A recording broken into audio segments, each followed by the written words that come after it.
Кой плаща за глупостите за Алатра, с които ви пълнят главите? Вижте колко е просто. Алатра, това са доброволци от 180 държави. Милиони хора, които обединени, със собствените си пари, правят това, в което вярват. Всеки форум в ООН, всеки климатичен доклад, който предаваме на световните лидери и на Ватикана, всичко това се прави от доброволци. Просто защото не ни е все едно в какъв свят ще живеят децата ни. Нямаме нужда от нечии заповеди. А сега, кой разпространява фейковете? Запознайте се. Руската службичка Рацирс и нейният надзорник Дворкин. Тяхната работа е да смачкват всеки, който е за свободата.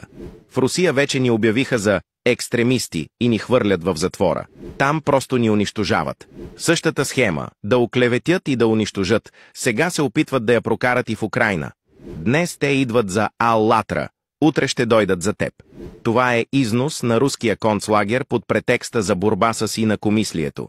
Така че, може би е време да спрете да им гълтате пропагандата, влезте и вижте какво правим в действителност, как се борим за бъдещето на планетата, за правата на човека, за вашата и нашата свобода. Докато вярвате на лъжите им, те отнемат свободата ви.